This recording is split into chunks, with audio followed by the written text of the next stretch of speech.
Damp and overgrown with elder bushes was a well called Margaret's Well, for there had a maiden of the house of that name drowned herself after being abandoned by her lover.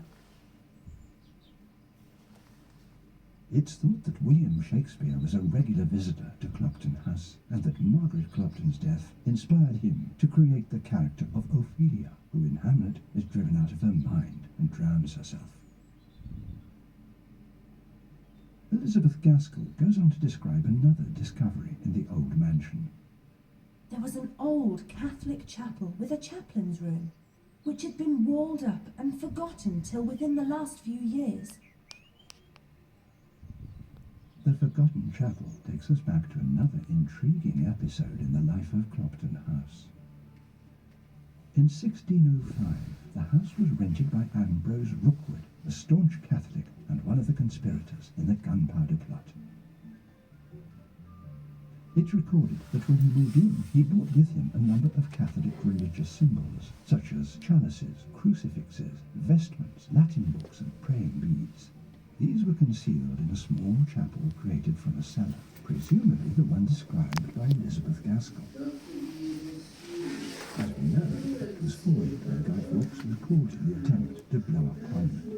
Rookwood was quickly identified as being involved. His servants at Clopton were questioned, and several incriminating Catholic symbols were seized, although Rookwood himself had fled Stratford. He was captured at Holbeach House in Staffordshire, and was hanged, drawn and quartered in the old palace yard at Westminster.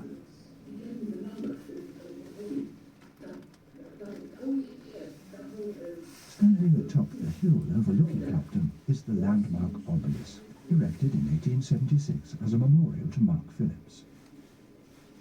Phillips had inherited the Welcome estate in 1842. He was a successful Manchester cotton manufacturer who had become an MP and was the main instigator behind the movement to introduce public parks for the enjoyment of everyone. Phillips built the grand Jacobean-style house at the heart of the Welcome estate, but died in 1874, just 4 years after moving in. The estate was inherited by his brother Robert, who erected the obelisk in his memory and is now also commemorated here. The grand house that Phillips built is now the Welcome Hotel, Spa and Golf Club, which boasts an award-winning restaurant and an impressive array of facilities for guests. Relations between the Welcome estate and the general public, though, had not always been so cordial as those encouraged today. In fact, in Shakespeare's time, a dispute between the owner of Welcome and the people of Stratford threatened to boil over into Stratford's very own civil war.